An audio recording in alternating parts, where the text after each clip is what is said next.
Welcome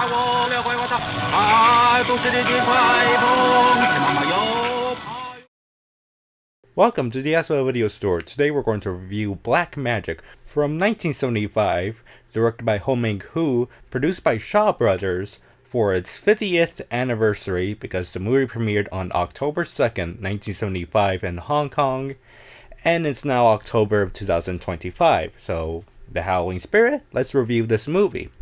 The story is about this rich lady who lives in Malaysia who's trying to convince a man to fall in love with her, but the man has no interest at all towards her. So she recently hears about black magic being an actual thing and meets up with a wizard who could create a love spell to convince the man to fall in love with her. But to set off the love spell, it sets up for a series of unfortunate events for the story. So that's the basic plot of the movie without giving too much away. The movie was pretty interesting. I did like it. I think my expectations were a little bit too high and all that. I think there's something about the story that didn't really engage with me a lot. Most of these special effects look well in terms of whenever it's like a practical effect. But whenever it's like a visual effect, like something with opticals, then the quality kind of downgrades a bit. There's two scenes of characters disintegrating, and it kind of resembles how Dracula disintegrates or how vampire disintegrates. If they're exposed to the sun, they will turn into dust. So imagine that for this movie. It's done a little worse. It seems like they try to do the reverse effect of the Wolfman makeup special effects, where if you don't know, for Lon Chaney's The Wolfman, to show the transformation, they added like each layer of makeup, like, you know, in stages. So they will be filming it for hours for this less than like 30 seconds on a film. And in the movie, it looks like the hair is like coming out of his face instantly and him becoming the werewolf. In this one, it looks like they try to do it with a lot of fade transitions. Whenever they are doing the makeup changes, the ground like slightly moves or jitters, moving here and there and all that. It's like, oh, that's like a little funny looking. Oh yeah, in the end of the movie, there's a major scene where we have these characters, they're filmed on location, and then there's like certain optical effects to do some interesting special effects with the sky. It looks like they shot the scene on location, then they went to a studio, possibly back in Hong Kong. This movie was shot in Hong Kong and in Malaysia.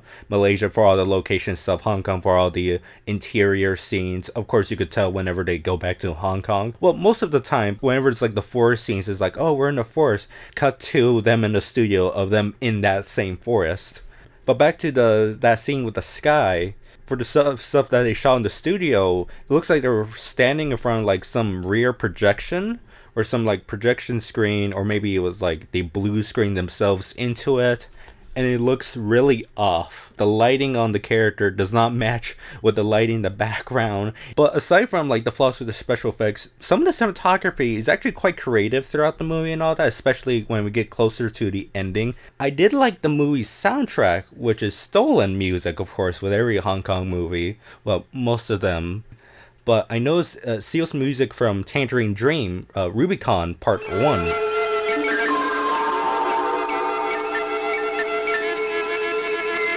Which that track is notably enough featured in the soundtrack for my favorite like obscure horror movie, made in Taiwan, The Devil from 1981. That's why I got into notice like more Tangerine Dream music. It's like, oh, what is this mysterious music? So yeah, I really like the use of Tangerine Dream's music in this movie. And I do like some of the weird aspects of the movie and all that. It's kind of interesting to watch. It's like, oh boy, I wonder how they come up with that idea. I think a funny unintentional moment, it's a scene where one of the characters counters a vicious dog, which is like a German Shepherd. But if you look at the German Shepherd, he looks like the most happiest dog in the world. Like, he's so happy to be in this movie. He's probably thinking he's going to get the Golden Horse Award after the movie comes out. And they're trying to portray it as a vicious dog. And they're like, and the dog is like, oh, we're playing, wee. I did like the tad bit of comedy that spread throughout the movie and all.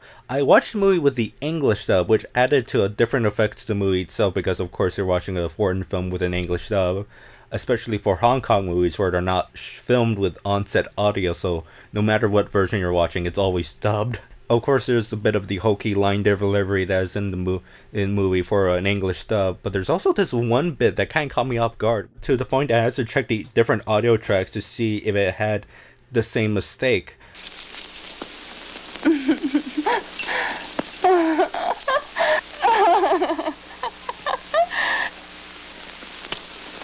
you care a little? I don't. And what's more, I don't even like you. In the English dub, she's laughing, but her lip flaps is not matching at all. But her mouth is like moving as if she's saying dialogue. And I was like, what is this? So I checked the Mandarin track, and she's actually saying dialogue in that scene.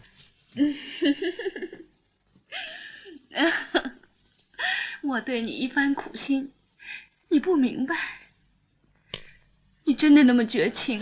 笑话！我对你根本一点情也没有。Thinking about it, kind of reminds me of like a small excerpt I read in the Shawscope Volume 1 Blu-ray set, which I have right here on my shelf. Here it is. This is produced by Arrow Films. We're going to talk about Arrow Films in a little bit. But there's a small excerpt in the booklet where it say, I think it's something about the remastering. Some of the English dub tracks may appear slightly out of sync, but it is actually supposed to be out of sync because it's the way the dubs were made. So I'm presuming it's like, oh, what's with that weird laughing? Oh, I guess it's like supposed to be like that because that's how they recorded. This movie isn't bad. It's above average, but it could have been a little bit better in my opinion. So I'll give this movie 3.7 out of 5 stars. So the copy I have of this movie is the Image Entertainment DVD release. Yes, another movie review where I talk about Image Entertainment. You can see it's a cool, like, reflective rainbow-like slipcover. I got this on eBay, so I was pretty happy to get this, you know, slipcover here. I think I got this for a pretty good price, like less than like $15 or $20. So same cover as the slipcover, but in here, oh yeah, it's same cover. This one and this one, or slightly altered and all that. You do get this nice like small booklet. It's only 2 pages long. I can't show the back cover because it features the original poster, which features nudity, surprisingly enough. But this small write-up here, the small essay in the booklet, is actually pretty interesting to read. It's written by Lynn Haynes, which when I was doing research for this movie, he actually interviewed Hu Shan, the director of Inframan, for the Image Entertainment DVD release, which you can actually read on the Internet Archive if you don't have the DVD. Then I come with the fortunate news that Lynn Haynes passed away over a decade ago, which is quite unfortunate and all that.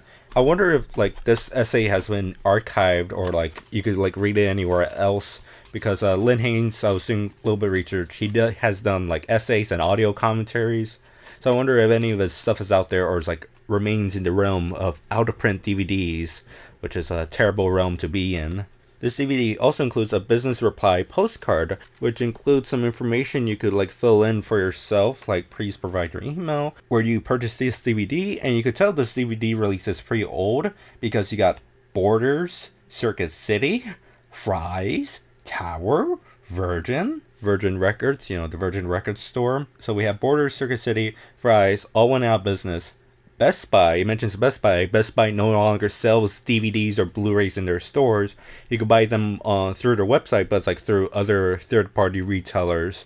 Tower Records, I think there's a New York location that's pretty famous for it, but like, not sure about that. FYE is the only one that still stands around. I bet it's been a while since I shopped FYE, but then I was like thinking, wait, is Image Entertainment still even a company? Surprisingly enough, Image Entertainment is actually still going today, but they're under a different name and have been bought out and sold out to different companies, and now they focus on film productions. Weirdly enough, AMC owns a chunk of the company. Not like the entire one, but they own like some shares, like stockholder shares. But this DVD also includes a Asian cinema catalog. Catalog number 1. Wow! Looking at this catalog, you can kind of see the interesting prices. They put out the Paolo Bar movies. Each one is like $30 per DVD. The special limited collector's edition. Not for both movies in one set. Both movies on 2 separate sets. Each one costing $90. But don't worry guys, you can still get Black Magic for $19.99. That's like the price for most Blu-rays today. Mostly I'm thinking about the Discotek Media, because Black Magic sounds like a movie that could be put out by Discotek Media's Nihon Nights, because usually with Discotek Media's Blu-rays for our live action films, they're like, I think less than $30. I think at most they're like $25.99. and then whenever they're on sale, they're like $17.99, $19.99. But yeah, that's a lot of discussion there over this Black Magic DVD release. Another thing to mention is the distribution of the movie. When Shaw Brothers were trying to sell the movie to international audiences, they were selling it along with Inframan, and there's a trade print advertisement, but they stole artwork from a comic book cover of Vampirella, which actually is pretty cool and all that. It's like, oh, that's interesting. Why? Which is kind of interesting that they just stole like random artwork for their like trade art, but they chose like a Vampirella issue, which is like, probably appropriate enough. The movie was picked up for the US in 1975 by World Northern Films, which basically kind of became like semi-exclusive US distributor for like Shaw Brothers movies, where they would put them out in like the Grindhouse theaters, the drive-in theaters. Then they would like put them on Black Belt Theater for like the television syndication market. In the one-sheet poster, the actors' names and directors' names were changed to be more English-friendly. One of the actors in the movie is Lo Lay. His name is spelled in the credits as Lily Lay, which is completely wrong. So I'm wondering for the US opening credits, like those misspellings and like English-friendly names remain in there. I wonder how this movie was edited for the US, mostly for the TV release, because this movie apparently got released on TV. I heard like with most Shaw Brothers movies, they usually cut for violence, but this movie features not only violence, but a lot of nudity. If anybody has a copy of the US cut of the movie, I would love to see it, because I wonder how did they censor this movie for television. Overall, it's a pretty well done movie. You could get the DVD release, but it does have its like minor flaws and all that. Firstly, it's like a celestial master. So what they did was frame cutting, which is whenever there's a cut in a movie shot on film and edited on film, there's a small splice you see at the bottom of the frame. Sometimes some restorations, what they do, they just slightly zoom in on the movie, so that way they wouldn't have to like manually clean that splice out. Or they do what Celestial does, which is the worst case scenario. They will literally cut out those frames with those frame splices, which makes the movie actually shorter by like 5 minutes, I guess. I'm not sure if it affected this movie and all that, like in terms of the frame cutting. But also another thing was like the English dub audio sounds like it doesn't come from a great master either. The Mandarin audio sounds perfectly fine. The English dub audio, there's a loud hissing sound, or like a notable hiss sound throughout the entire movie. It comes from a strange VHS master. So 88 Films put out the movie on Blu-ray a few years ago. But don't worry, ACEVEDO, in their Shaw Brothers Blu-ray sets, they're putting out Shawscope Volume 4, and you can actually get Black Magic, a newly remastered 2K master by Arrow Films, along with a lot of bonus features. So yeah, I'm pretty excited for that box set, especially for the fact that Inframan is there, and the director's other film, Oily Maniac, is on the set. I haven't seen Oily Maniac, but from the few pictures I've seen, it's something I probably have to like watch, along with like the other like mystical horror movies Shaw Brothers has done, like The Boxer's Omen, like other films. I have to get more into these like mystical horror black magic movies, like some of the films from Indonesia. So yeah, if you're interested in seeing the movie, I say like for your first time watch, if you don't want to spend like less than $150 on the Shawscope Arrow Video set, you could probably just get the DVD, or you have a region-free Blu-ray player, get the 88 Films Blu-ray, because that's region locked, unfortunately enough. So that's all the review. Have a nice day. Later on, come back to our video store.